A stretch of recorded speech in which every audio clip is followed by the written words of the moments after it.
Good afternoon, colleagues. Today I will be attempting to enlighten you with an evidence-based breast cancer protocol. As you will soon find out, breast cancer is extremely common, and being in a specialty field where that all women will ideally make contact with at some point in their lives, it's actually very important for us to have the basic knowledge as well as an approach. And as Stefan has mentioned, I'll try today to just explain some risk factors that we need to be aware of when seeing our patients, and then the screening modalities that we have available. So worldwide, breast cancer is the most common cancer and the leading cause of cancer deaths among women. According to the 2015 Global Burden of Diseases study, of the 17.5 million cancer cases globally, breast cancer accounted for 2.4 million new cases and 523,000 deaths in 2015.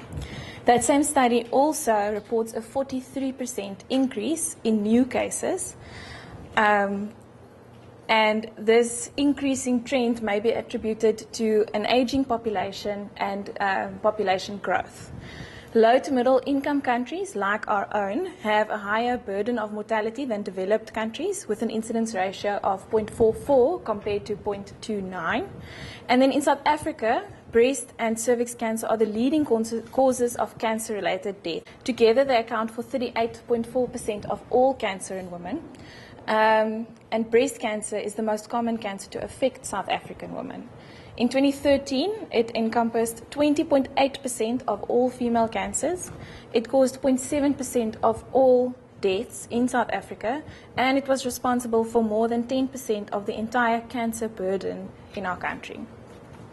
Just a look at the basic pathology of breast cancer. The vast majority of breast cancers are carcinomas, and they arise from the epithelial component of the breast, namely the lobules and the terminal ducts. Carcinomas can be either in situ or invasive, and about 80% of breast cancer is invasive ductal CA, which is demonstrated in that picture, while 10 to 15% are invasive lobular carcinoma. These invasive cancers have a great potential to metastasize.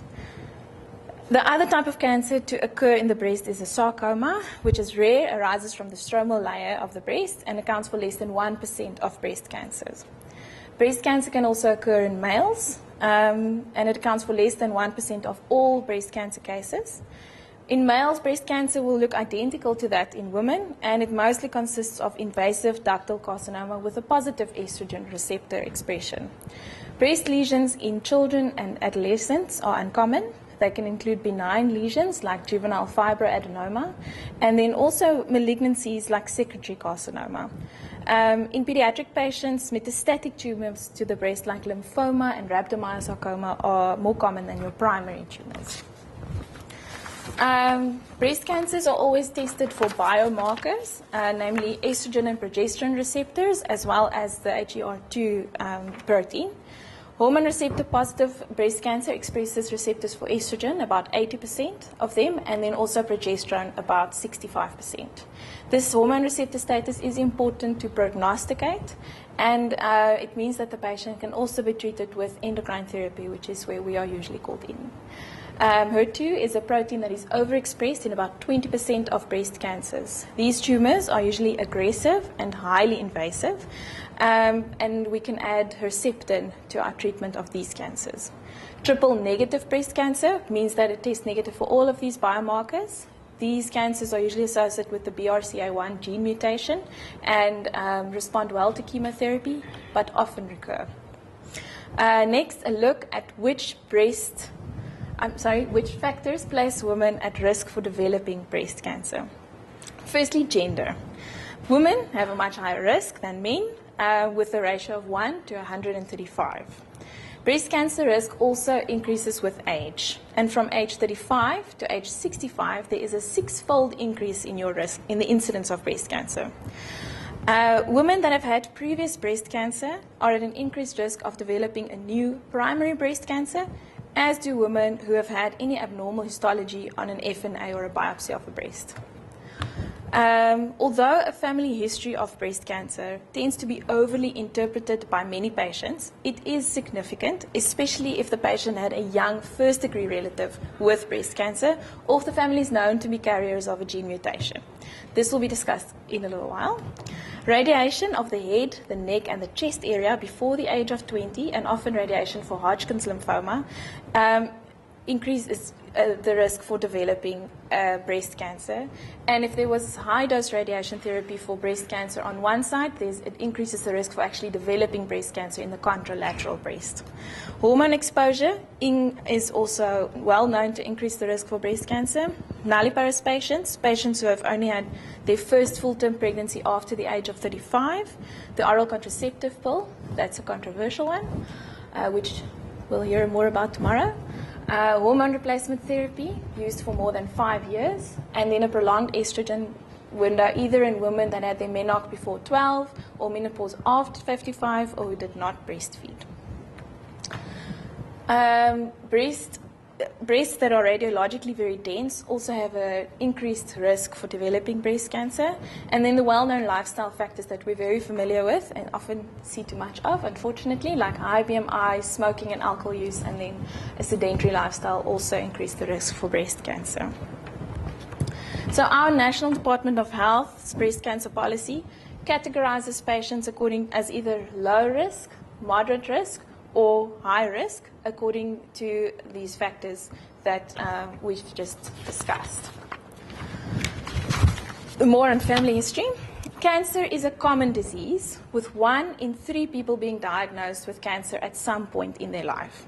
Approximately 5 to 10% of the common cancers, which includes breast, ovarian, and colorectal cancer, are due to inherited cancer predisposing genes. Individuals and families who are at risk of inherited breast cancer require genetic counseling, genetic testing, and potentially further management, depending on the outcome of their testing. Familial breast cancer can be associated with a number of inherited cancer predisposing syndromes, which we've demonstrated in this table. The hereditary breast and ovarian cancer syndromes, those first two that I've circled there, are caused by the BRCA1 and 2 genetic mutations, and they're the most well-known genetic causes of breast cancer, and the majority of familial breast cancers fall within those syndromes.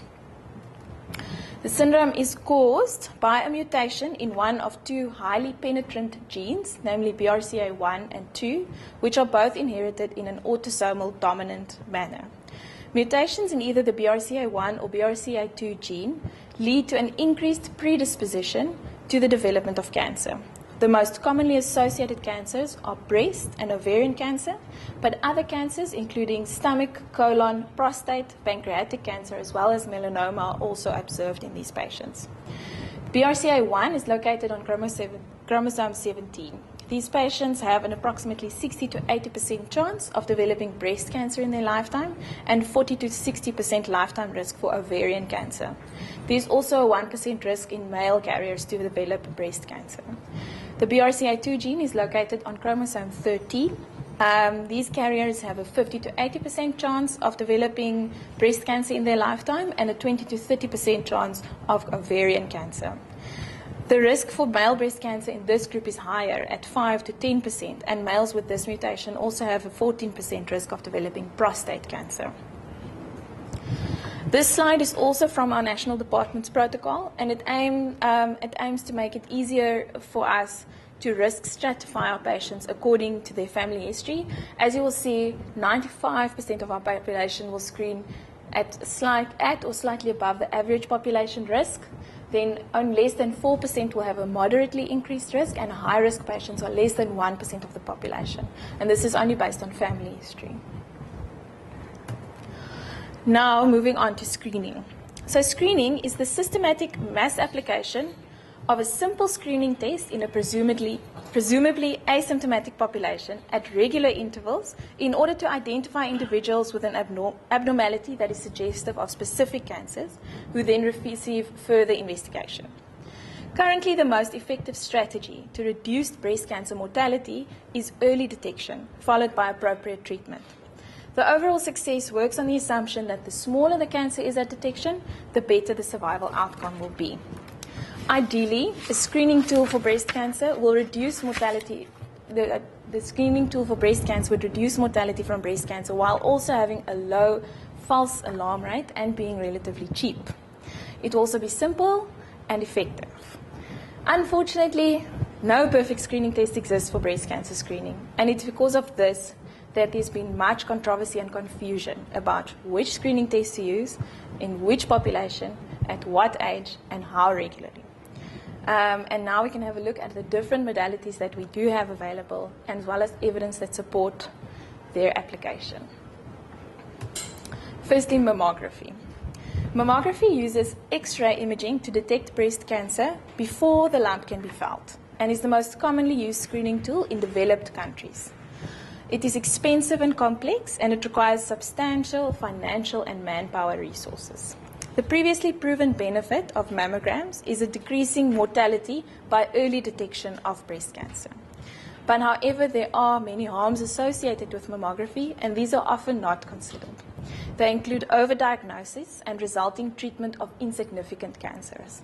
Diagnosis of cancers that would otherwise never have caused any symptoms or death in a woman's lifetime can expose a woman to the immediate risks of therapy like surgery, late sequela like lymphedema, and then the late effects of therapeutic radiation with new cancer and scarring.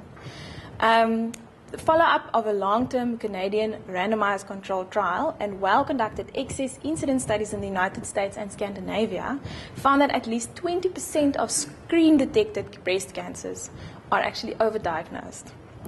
You can also get false positives with additional testing and anxiety. On average, 10% of women are recalled from each screening examination for further testing, and only 5 out of 100 recalled women will actually have cancer. Approximately 50% of women who are screened every year for 10 years in the United States will actually experience a false positive, and between 7 and 17% of those women will undergo biopsies that were unnecessary.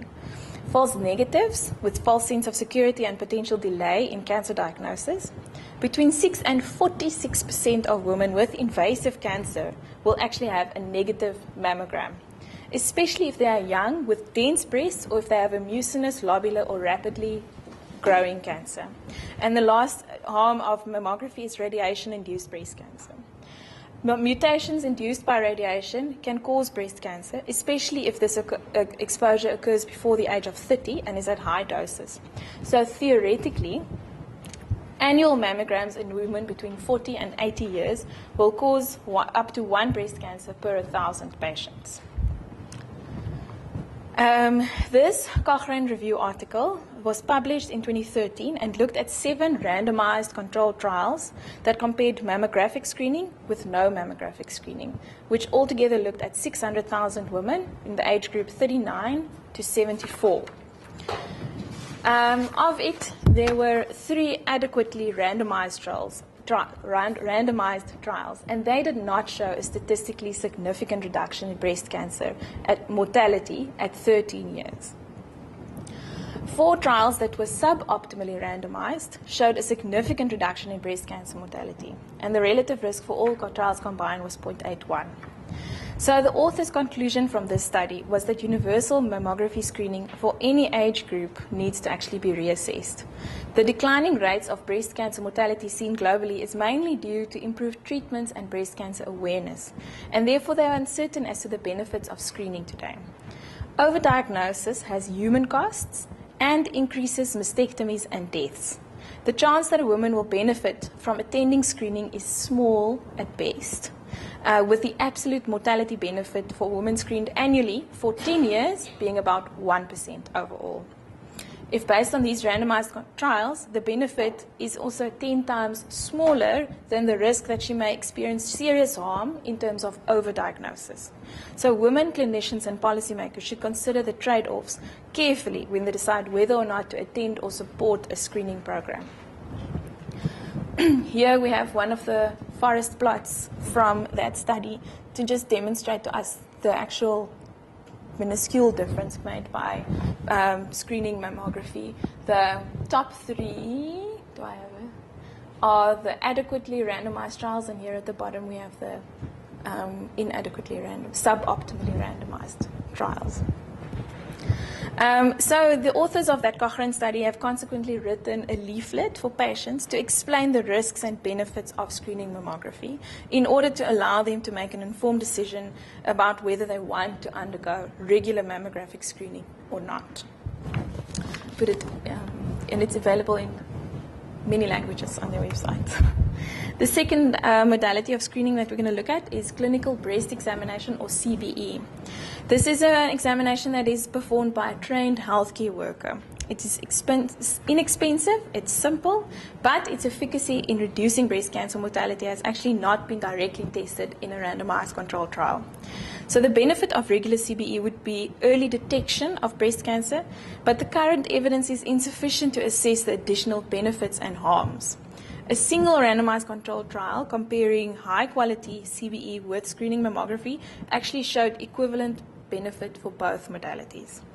The harms of CBE include false positives with additional testing and anxiety, with a false positive rate of between 1 and 12%, and false negatives with potential false reassurance and delay in cancer diagnosis, with it being found that in women with cancer, 17 to 43% of them will actually have a negative clinical breast examination, depending on the training and the experience of the examiner. So this next modality is breast self-examination. So systematic breast self-examination has actually been recommended for over 70 years and is a major part of the message that is broadcast by breast cancer awareness advocates. However, it has no proven benefits. Two very large randomized trials have compared breast self-examination with no screening activity and have not shown any reduction in breast cancer mortality.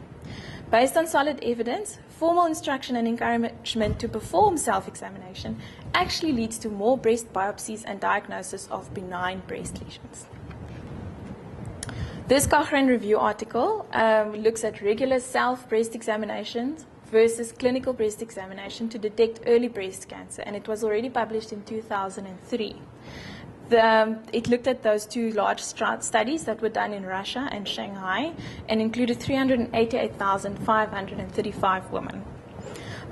It found no statistically significant difference in breast cancer mortality between the groups, and almost twice as many biopsies were performed with benign results in the group with screening compared to the group without screening. The conclusion by the authors was that data does not suggest a beneficial effect of screening by breast self-examination, but it actually does suggest an increased harm in terms of increasing numbers of benign lesions identified and biopsies performed. They decided that at present, screening by breast self-examination or physical examination cannot be recommended. And the American College of Obstetricians and Gynecologists published a new practice bulletin regarding breast cancer screening in June of this year, and in it they do not recommend telling patients to self-examine at a regular interval. This graph shows the result of those two studies, and as you can see, there's actually no statistical difference between the patients that examined themselves and those that did not. The diagnostic accuracy of mammography screening largely depends on the radiographic density of the imaged breasts. In dense breasts, non-calcified cancers will be missed. And as a consequence, some cancers are not detected by mammographic screening. So some people support the use of ultrasound as an adjunct to the screening regimen for breast cancer because they feel it will be a safe and inexpensive approach to reduce false negative rates from mammography screening.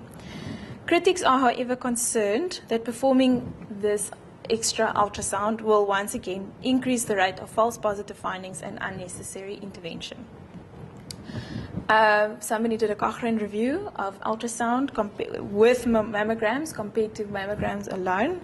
And unfortunately, there are no properly controlled studies on the use of adjunct ultrasonography for screening women at average risk for breast cancer.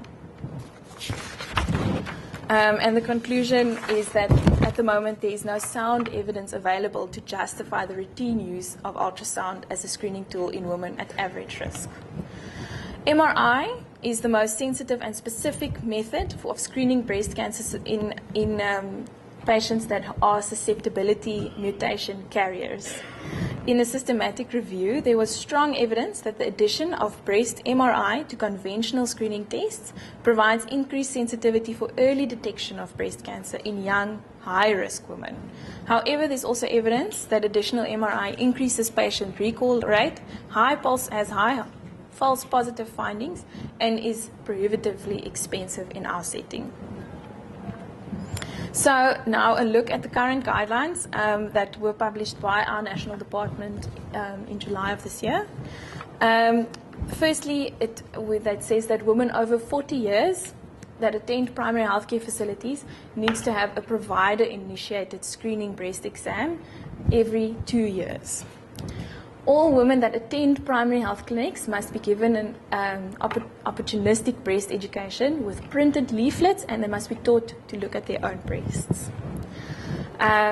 Awareness messages should be disseminated for communities and healthcare workers so that any woman who does notice a change in her breast will report promptly for further testing.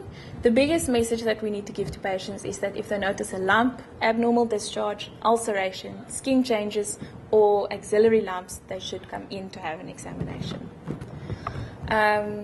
We should risk stratify all women that are seen and manage them according to local protocols. If women have family histories suggestive of gene mutations, they need to be referred to genetic services, which are now available in all major centers in our country.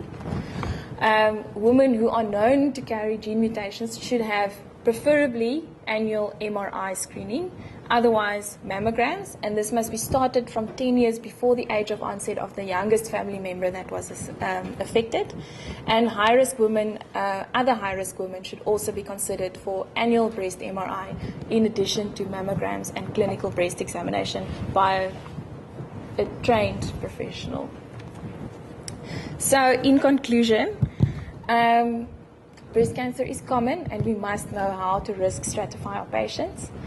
There is no perfect screening test, and screening and diagnostic tests must be done with patients' individual risk factors and clinical features considered. And once again, patient education is key, both in teaching patients to be aware of what their breasts look like and when things are not normal, and then also patients must be made aware of the benefits and harms of screening, and they must be able to make an educated decision about whether they want to start screening.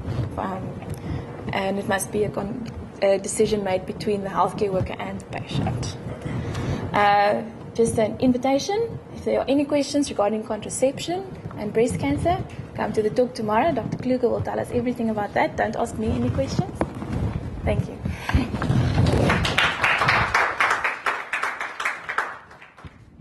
Thank you, Shanae, for the thoroughly researched presentation. Are there any questions?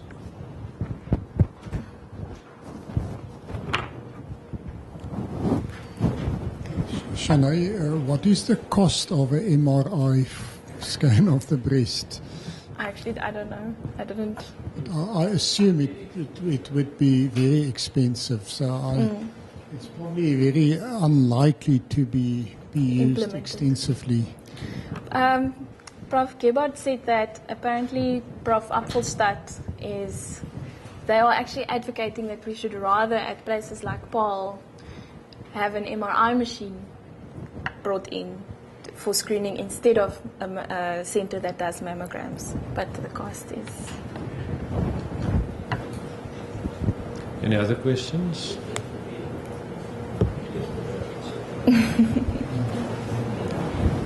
Looks like there's no more questions, so you're off the hook. Thank you very much. Thank you.